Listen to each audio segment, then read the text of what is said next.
એક હતા ચકલીબેન અને એકનું નાનું બચ્ચું હતું. દિવાળીનો તહેવાર નજીક આવતો હતો એટલે ચકલીબેનને થયું, લાવો ને માટીના કોડિયા બનાવી અને આપણે વેચીએ તો થોડા ઘણા પૈસા આવે તો ઘરમાં વાપરવાના પૈસા થઈ જાય. એને માટીના કોડિયા બનાવ્યા. પછી ચકલીબેન કોડિયા લઈ અને વેચવા ચાલ્યા. આખા ગામમાં કોડિયા લઈને જાય છે ને બોલતા જાય, કોડિયા લઈ લ્યો કોડિયા, કોડિયા લઈ લ્યો કોડિયા. એક બેન આવ્યા, પૂછ્યું ચકલીબેનને, શું ભાવ આપ્યા કોડિયા? 100 રૂપિયાના 10 કોડિયા.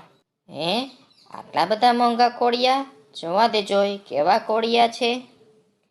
અરે રે, આ તો સાવ સાદા કોડિયા છે. આવા કોડિયાના કાંઈ આટલા બધા ભાવ હોતા હશે? કોઈ ના આપે આટલા ભાવ.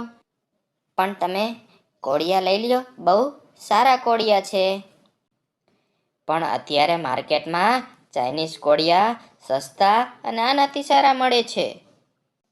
પણ દિવાળી તો આ જ કોડિયાથી સારી લાગે. બેન, આ કોડિયા લઈ લ્યો મારી પાસેથી. ના ના, રંગબેરંગી કોડિયા માર્કેટમાં ચાઇનીઝ મળે છે. પણ ભગવાનને ઓરિજિનલ વસ્તુ ગમે.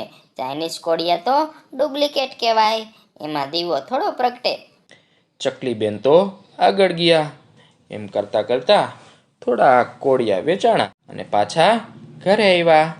એના બચ્ચા માટે થોડીક મીઠાઈ લઈ આવ્યા. બચ્ચું તો રાજી થઈ ગયું. વળી બીજા દિવસે ચકલીબેને કોડિયા બનાવ્યા અને પાછા ગામમાં વેચવા જાય છે. કોડિયા લઈ લ્યો કોડિયા.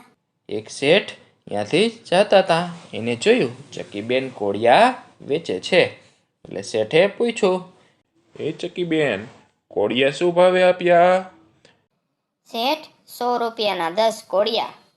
અરે, આ તો સાવ દેશી કોડિયા છે. આવા કોડિયા તો કઈ કોઈ લેતા હશે? માર્કેટમાં ચાઇનીઝ નવા નવા કોડિયા આવ્યા છે.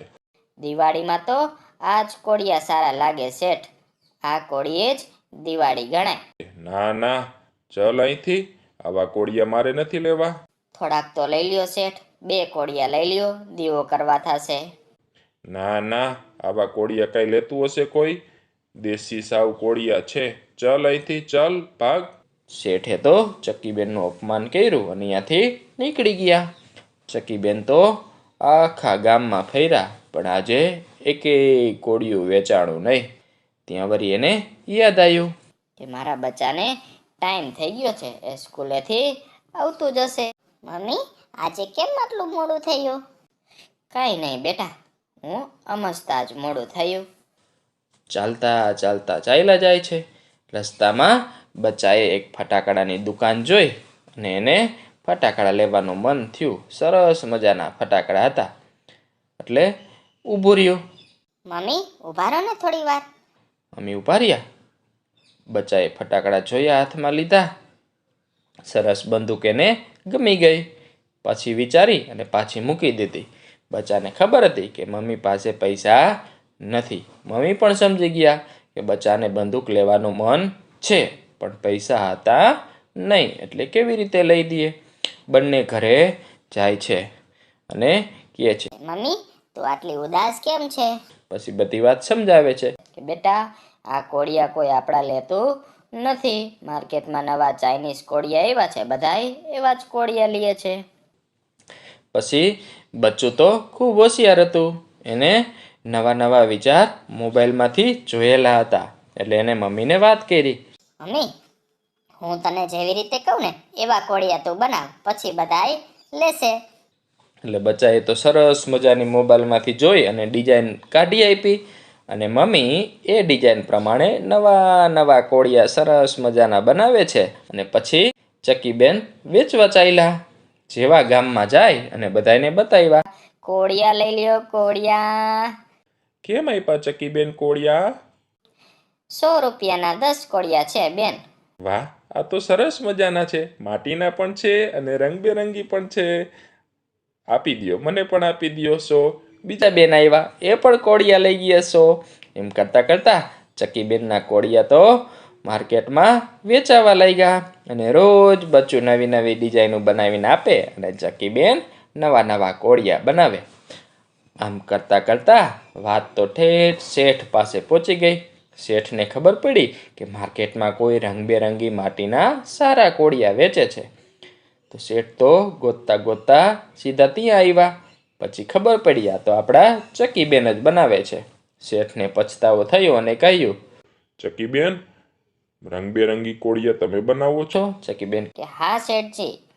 તો મારે કોળિયા જોઈએ છે. એક સાથે 1000 કોળિયા જોઈએ છે અમારી આખી કંપનીમાં શણગારવા માટે. ચક્કીબેન કે મળી જશે. સરસ મજાના રંગબેરંગી કોળિયા ચક્કીબેને બનાવી આપ્યા. શેઠે એને ઘણા બધા પૈસા આપ્યા અને ચક્કીબેને કોળિયા આપ્યા. શેઠ તો ખુશ થઈ ગયા, ચક્કીબેન પણ રાજી થઈ ગયા. ચક્કીબેન એના બચ્ચા માટે દિવાળીની બંદૂક લઈ આપી. બચ્ચું પણ ખુશ થયું. થોડા દિવસમાં તો ચક્કીબેને એક વેબસાઇટ બનાવી અને ઓનલાઈન કોળિયા વેચવાના ચાલુ કર્યા. ગામમાં પણ વેચે અને બહાર પણ વેચે અને બહારથી કેટલાય ઓર્ડર આવવા લાગ્યા અને ચક્કીબેન કોળિયા ભરી ભરી અને મોકલવા લાગ્યા. પછી ચક્કીબેન તો ખૂબ ખુશ હતા અને એના બચ્ચાની આવી ચતુર બુદ્ધિ જોઈ અને મોબાઈલના સારા ઉપયોગથી ચક્કીબેન પણ ખુશ હતા અને બંને ખુશથી રહેવા લાગ્યા. જોઈને બાળ મિત્ર, આ ચક્કીબેનનું બચ્ચું કેટલું હોશિયાર હતું. એને મોબાઈલમાંથી અને માર્કેટમાંથી આવા નવા નવા વિચારથી એના મમ્મીનો ધંધો ખૂબ આગળ વધાર્યો. એટલે આપણે કોઈ પણ ધંધામાં જરૂરિયાત મુજબ ફેરફાર કરી એટલે ખૂબ આગળ વધી શકીએ છીએ. માર્કેટની જરૂરિયાત કેવી છે એ મુજબ આપણે ફેરફાર કરતા શીખવો પડે. તો મોબાઈલના આવા કેટલાય સારા ઉપયોગ છે અને દિવાળીમાં હંમેશા આપણે આપણી પરંપરાગત વસ્તુઓ જ વાપરવી જોઈએ. ભગવાનને પણ ઓરિજિનલ વસ્તુ ગમે છે, ડુપ્લિકેટ વસ્તુ ગમતી નથી. તો આવી સરસ મજાની વાર્તામાં પાછા ફરીથી મળીશું. ત્યાં સુધી રજા આપશો. તમને મારી વાર્તા ગમી હોય તો લાઈક તો કરજો અને તમારા મિત્રોને મોકલજો. સબસ્ક્રાઈબ કરીને જાજો.